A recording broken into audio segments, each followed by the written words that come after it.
Hey guys, it's Bree.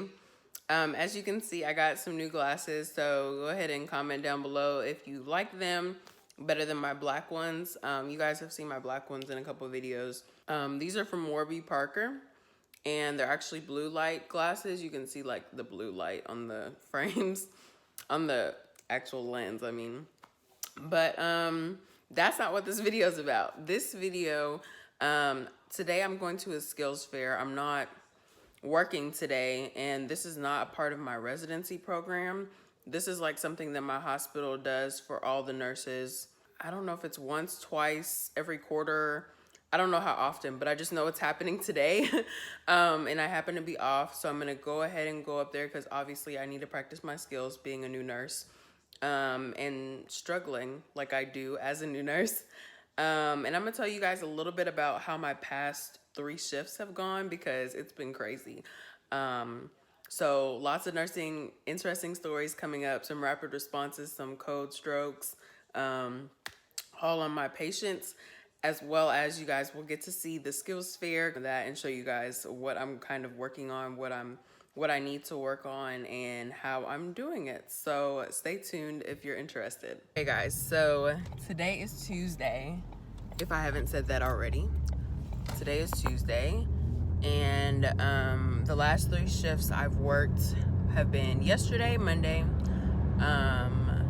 2 days ago, Saturday, and Friday before that. So Friday, Saturday, and then I had Sunday off, and I worked Monday. So when I went in on Friday, you know, obviously I had all new patients because I hadn't worked in a while. I messed up my finger, so I hadn't worked in a while. And whenever I got in, you know, like I said, I had all new patients, and you know, my patients were actually, like, what I got in report was pretty smooth. Like, my day was supposed to be pretty smooth, right? Except for one of my patients. One of my patients did have like a couple like respiratory like distress like episodes, and that's why she had come in, and she was wheezing. Like, when I went into the room, she was wheezing.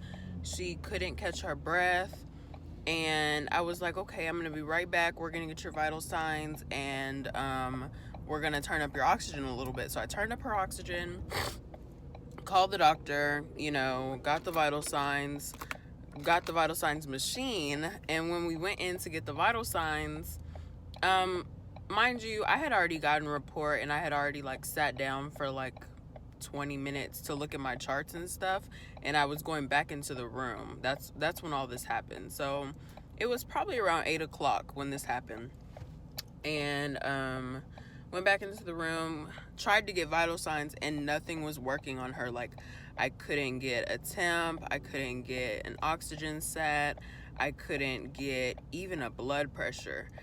And so immediately, like I said, I had already called the doctor. Whenever the doctor got up there, she was like, yeah, we need to put her on BiPAP.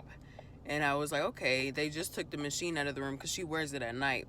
So they had just taken the machine out of the room. So I called respiratory, got the machine back.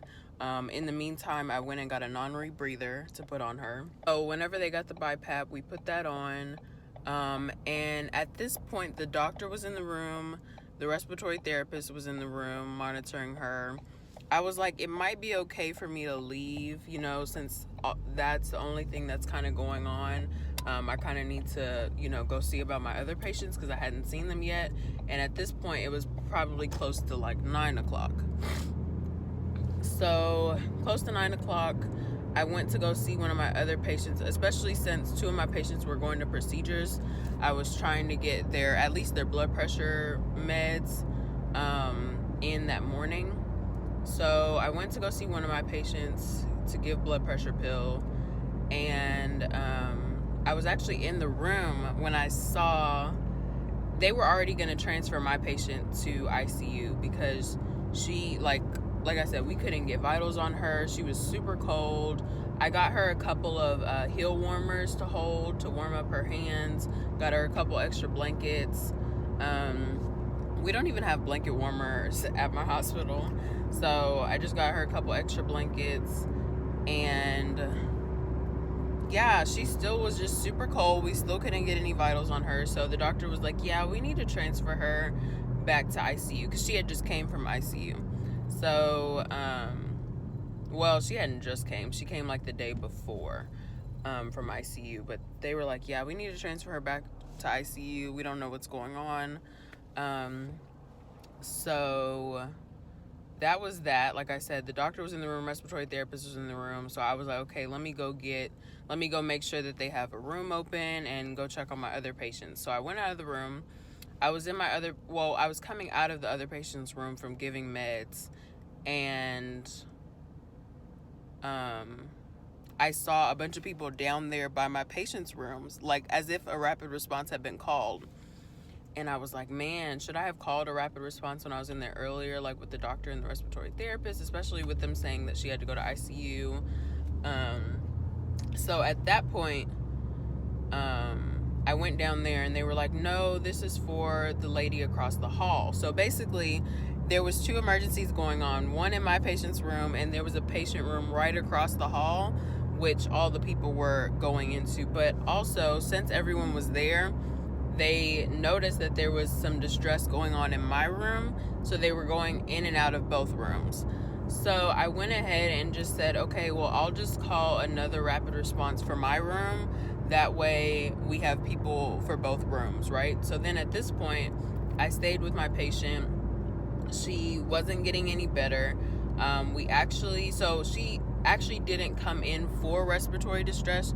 She came in for abdominal pain, which they were thinking that she had, she was just constipated, like she was just backed up. Some type of obstruction or something was preventing her from pooping. So whenever we were having all this, somebody was like, well, maybe we should put an NG tube down, because I was explaining to them her issues and, what tests had already been run. And they were like, maybe we should just put an NG tube down, see if we can get some of that off of her stomach, and that should help her to breathe. So we tried to get an NG tube down. I think she also has a deviated septum or something, because they couldn't get the NG tube down. But when they were pushing the NG tube down, she was spitting up stuff. So they kept kind of trying and then just letting her spit some of that nastiness up. So lots of towels, a couple basins, and yeah, eventually she got transferred to the ICU. I had to fill out a report, but I didn't feel like I was on top of that one. But I felt like it was a good experience, because that was my first rapid response. It was super early in the morning. Like I said, I had just gotten reports. So it was very interesting that it happened so early in the morning. And I felt like it was a good experience for me, because like I said, I felt like I didn't really take control of the situation, but I knew that if it happened again, I would be more prepared, right? So Saturday comes around and I have a patient that, I had just gotten report. Actually, I hadn't gotten report. I got report on my other patients, and me and the night nurse were actually walking into the room. And once again, she hadn't told me anything about this patient yet, because we do bedside shift report.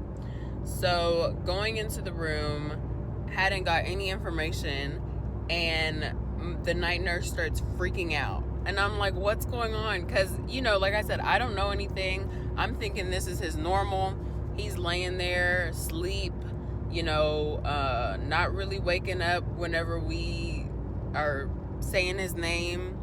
And she's like, this is not him. This is not normal. Call a rapid. So I'm sitting there like, what?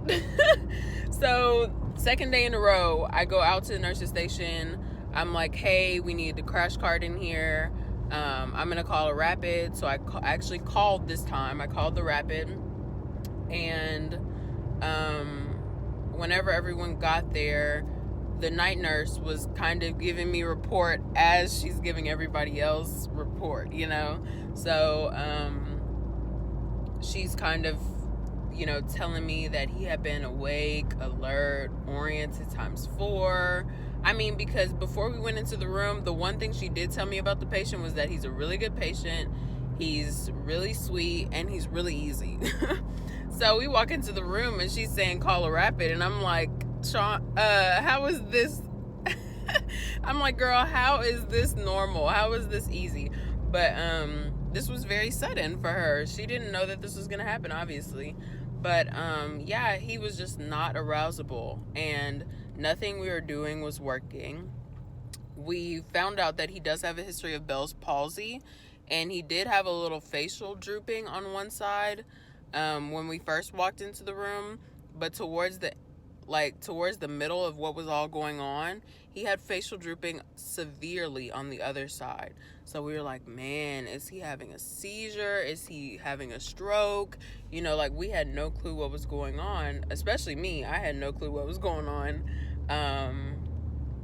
But the sad part is his son was in the room the whole time, and just thought he was sleeping, and was in the room the whole time we were running the rapid. They ordered some tests, so they took him to go to a couple of tests.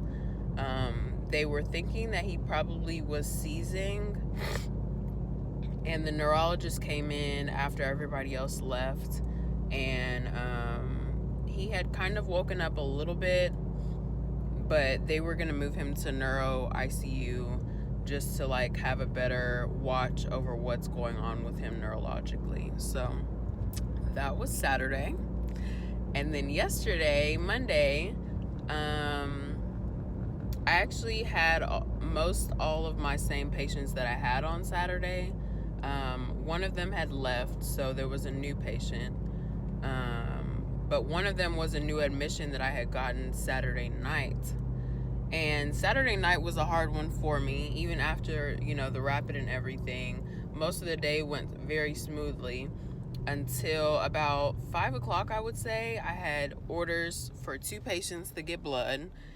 I had a new admission coming that really wasn't, she wasn't a new admission. She just, she transferred from the ICU, and her family just didn't think I was doing anything for her. Didn't think that the doctor had transferred over orders because she wasn't getting any of the same care that she was getting in the ICU. But I was trying to explain to them that means that she's getting better. She doesn't need all of that same treatment and monitoring that she was getting there. But the family just thought that I wasn't doing my job. So it was a very hard evening for me because I was dealing with that, as well as another like total admission, and then the 2 units of blood that I needed to give to 2 different patients. So I asked for a lot of help. I'm starting to get better with asking for help, especially when I have crazy shifts like that.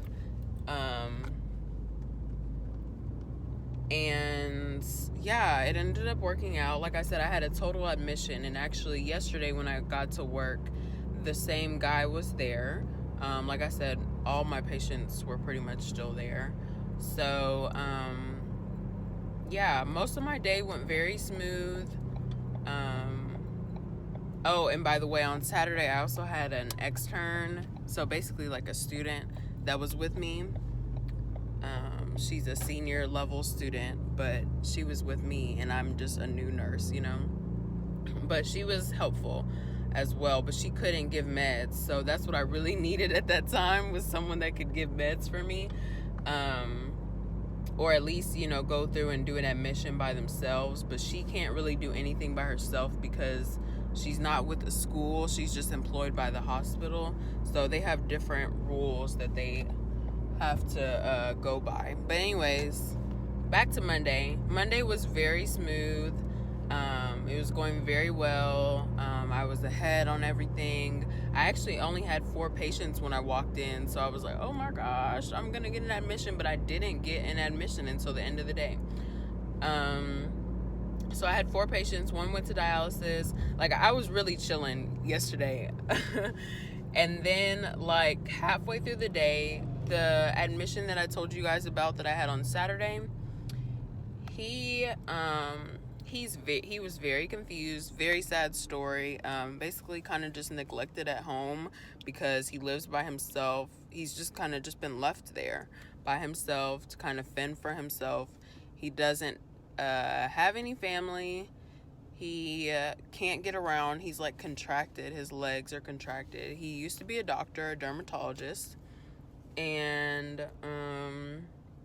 yeah, he was just like, he just can't do anything for himself. He can eat by himself if someone brings him food, but for him to like be trying to get up and make his own food, he can't do that. He's very confused. Like, he only knows who he is. He didn't know where we were.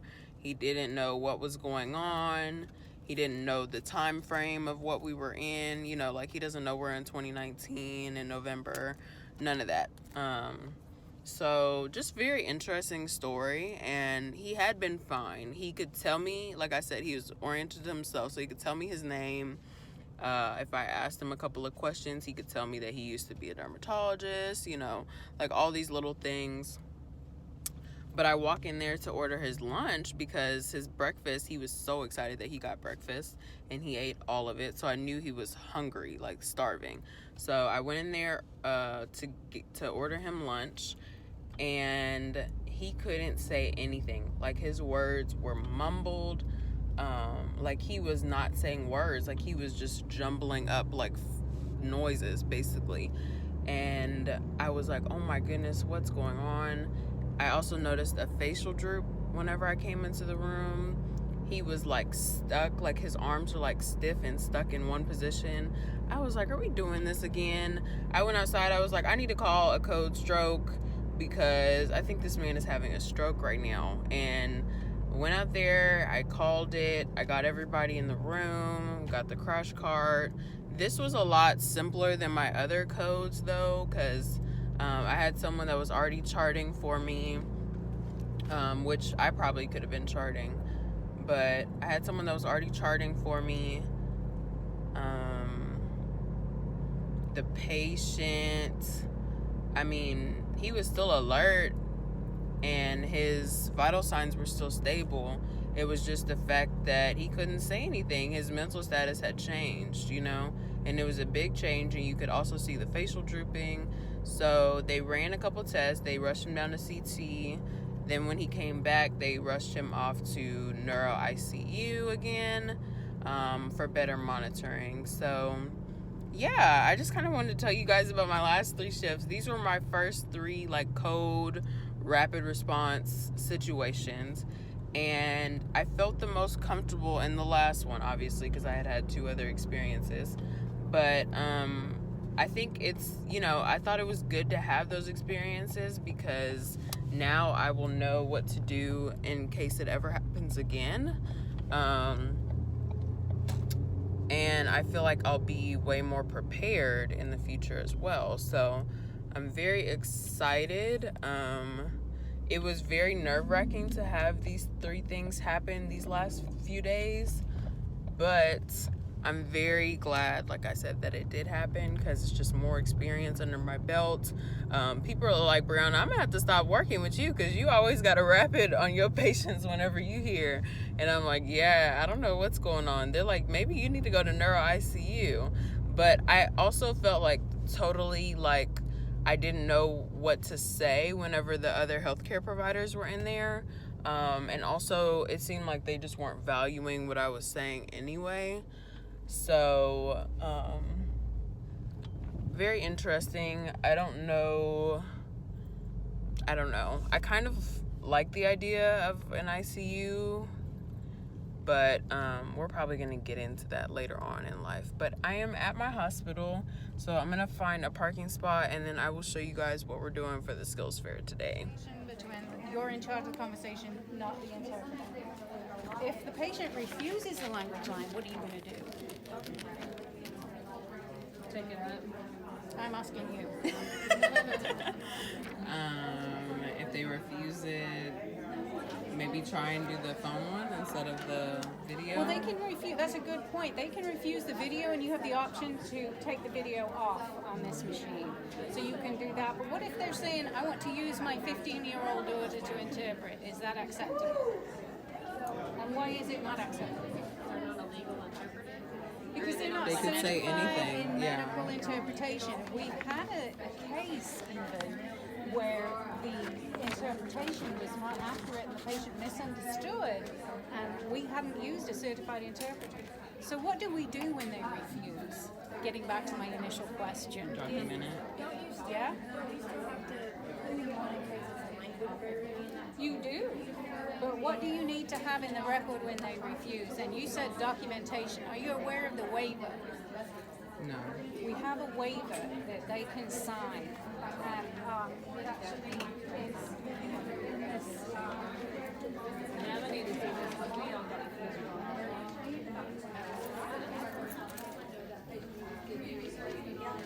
Okay, so make sure you're activating so that we can treat those folks. Actually, the men do go. Men, a lot of times they still That is all. Y'all have questions? They are a lot. You're so quiet. They're very man-heavy. But we may be getting This little girl's gonna come work with us on Fort Nellis. She's been a nurse for 6 whole weeks, and she noticed a stroke patient on Fort Dawson. So we're gonna get her. We're recruiting. So they're doing chest compression, you press and analyze. But stop chest compressions, everybody stand clear. Okay, I'm gonna start because it's not like. So it can identify when the AED knows if it's a shock or a rhythm. So now before I push that shock button, let me make sure nobody's touching the patient over there. I'm clear for everybody's clear. So I'm gonna go ahead and deliver the energy. Once you shock the patient in the AED mode, it's gonna talk you through each step, so you don't even have to think about it. So it starts down from 2 minutes down. Once it gets to 0, it's gonna reanalyze the patient. When it reanalyzes the patient, it's going to tell you whether it's a shock or not, okay? And then the person that's doing the chest compression and ventilator is going to switch roles. So 5 cycles go to about 2 minutes. When your code team comes in, they can go to the manual mode. So they express this little button and open it up. And if you're looking at the screen, you now see that you can see the patient's underlying rhythm. The thing about it is they can recognize that this is big tag, and they can now determine whether to increase the drill setting. They can increase the drill setting, go ahead and charge it after the cycles went through, because no longer is it going to tell you now it's time for you to read. Guys, so those were a few clips from my day at the skills fair. It wasn't as skills-ish as I wanted it to be. I wanted it to be more like actual hands-on, number one, and then also like I wanted it to be like nursing skills, like, you know, IVs, Foleys, you know, I liked the crash cart part. I did like everything about it. I just felt like they should have added more. And I think what I was told from other employees that have been there longer than me is the last one they had, which it seems like they do it twice a year. The last one they had in June, or maybe 3 times a year, but probably 2 times a year. The last one they had in June, didn't go as well. People weren't pleased with it because they were at work, and you know, it's a mandatory thing that they go to. So it's like they went to work and then, you know, they had to go down there for like an hour or more to go through all the stations that were available that they needed to go through. So I think they tried to make it simpler this go around, which they definitely accomplished, which I'm sure a lot of people will like. But I think they should have maybe optional things that you can do that are more hands-on that you can learn from, for the people that are off, and or, you know, the people that do want to stay and take the time to go through those things and have someone teach them how to do it. Because at work we never have that time where someone can sit down and be like, okay, so, you know, let me help you with your IV skills, or let me help you you know, figure out this Foley. Like the other day, I had to do an in and out cath on a guy, which I've never done a catheter on a guy, number one. And it was new for me. It was different. and I thought it was going to be simple, and she said it was pretty simple from what she's done, but she's very experienced. It still seemed like she had a lot of trouble getting, I mean, not trouble, but like she had to maneuver it to get it in. And for me, once I hit resistance, I'm like, okay, I don't know what's going on right here. You know, I try and push past a little bit, and if I don't get it, I'm not going to try and mess anything up. So I'm going to automatically be like, okay, I need some help. Just because I'm new, you know, I don't have any confidence in it because I've never done it before. So I don't know, just having like one or two mannequins out there, letting people go through, do Foleys, do IVs. I feel like that would have been helpful. Or even just having someone stand out there and like, you know, walk you through the steps of the IV insertion and the Foley. Because we didn't even get to do that in residency. Like, we talked about transferring patients in residency. We talked about, I don't know, we did a lot of the same stuff, like not actual things that I struggle with type of thing. So I just hoped that it would have been a little bit different, but it wasn't, but that's okay. What do you guys think? Just based off of what I showed you, that was pretty much it. We went through the different ambulation aids, like walkers, rollators, canes, that type of thing. We talked about fall prevention. We talked about codes, and we went through and did a thing about documentation, which I feel like was helpful just for my hospital, because it is a new system for me documenting. So, I mean, that was cool. But I mean, those were literally the only stations. We went through and did like a couple of scenarios with like bingo, where it was like, you know, if a patient has a cough, what medication could possibly be the cause?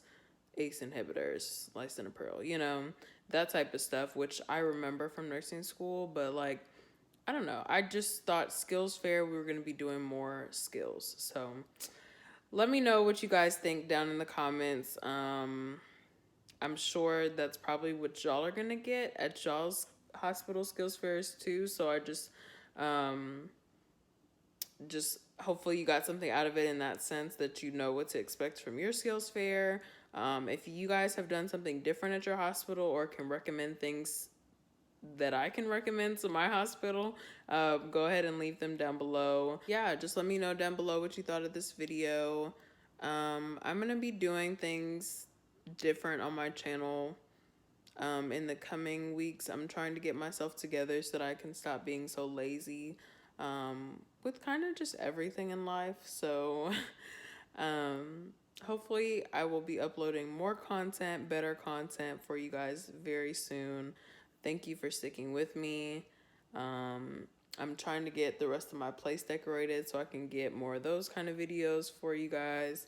And I want to do more nutrition, actual health videos, not just nursing, because I'm very passionate about health and nutrition. So hopefully we can get more of those types of videos. Like this video if you liked it. Make sure you just subscribed if you watched this far. Of course, you should be subscribed to the fam. And I will see you guys in the next video.